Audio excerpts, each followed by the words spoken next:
Первый раз посетители перешагнули порог музея 20 февраля 1969 года. С этого времени численность экспонатов только росла, благодаря жителям города и района. Они несли и несут все, что представляет историческую ценность. Меняется, конечно, у нас и город, и появляются, наверное, в нашем музее новые экспонаты. Для нас это очень ценно. Сегодня вы заметили, что в нашем музее, вот именно в день юбилея, пришли действительно люди с разных организаций. Очень много экспонатов остается после каждой выставки.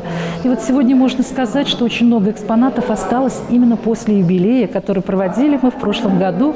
Он был посвящен 90-летию военному комиссариату города Канаш, Канашского района и Янтиковского района. И поэтому, если даже посмотреть на эту выставку, вы увидите очень много экспонатов. Но много хороших слов можно сказать именно нашей группе советских войск Германии, поскольку вот они оставляют очень много фотографий, принесли очень интересный костюм, когда служили в Германии.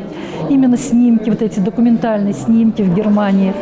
И вот все сейчас это обрабатывается, вносится в фонды нашего музея. Большим подарком к юбилею стало обещание главы администрации Виталия Михайлова провести индивидуальное газовое отопление в музее уже в этом году. Примите искренние поздравления, Маргарита Филимоновна, и весь ваш коллектив. Он у вас дружный, активный очень, экспозиции растут, дети приходят, радуются. Кто-то в первый раз пулемет Максим видит, удивленные, восторженные приходят.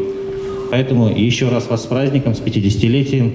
Фонд ежегодно пополняется фотографиями и бытовыми предметами ушедшей эпохи. На сегодняшний день в закромах музея около 9 тысяч экспонатов. 6 тысяч из них наиболее ценны. Остальные относят к научно-вспомогательному фонду. Мы сегодня подводим 50-летний итог деятельности нашего краеведческого музея. Мы очень рады, что есть еще те, которые открывали, перерезывали ленточку того еще здания, которое открывалось 20 февраля 1969 года.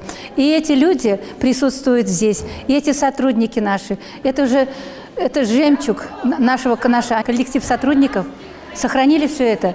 И вот бережно показывают всем гостям, зарубежным, диаспоре, детям, садикам. И вот нам приятно, вот даже волнуюсь, когда говорю, что только благодаря небольшому коллективу вот этот наш краеведческий музей в таком виде. Тесное сотрудничество с известными поэтами, писателями, художниками, скульпторами и другими деятелями культуры дает возможность показывать в своих залах их работы. Музей вырос, конечно. Здесь, наверное, старание многих людей, участников вот этого музея. То есть музей каким-то центром, что ли, стал в городе Канаша, культурным центром.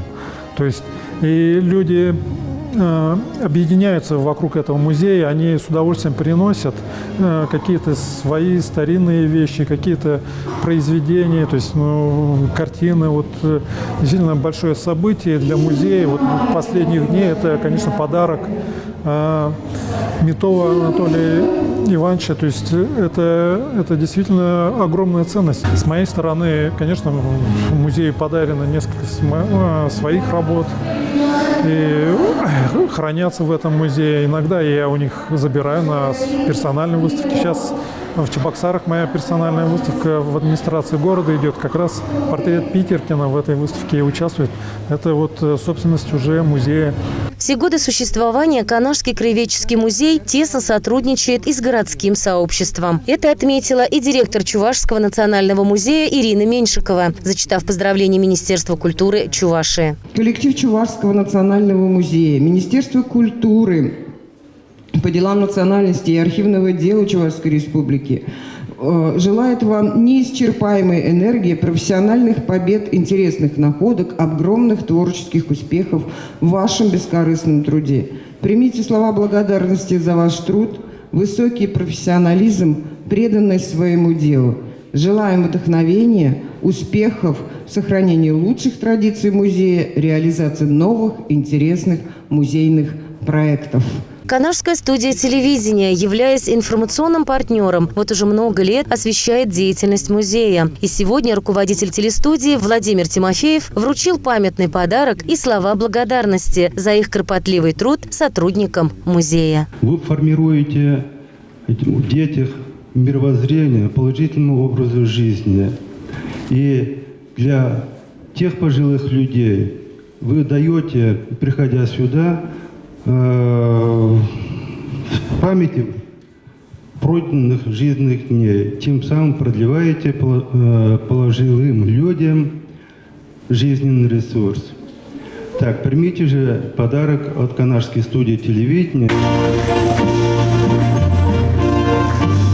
Хотел бы пожелать всему коллективу крепкого здоровья, творческих успехов. Слова благодарности за сохранение истории были сказаны гостями со всей Чувашии, разных сфер деятельности и творческой направленности. Музыкальные номера дарили гостям ученики школы номер 3.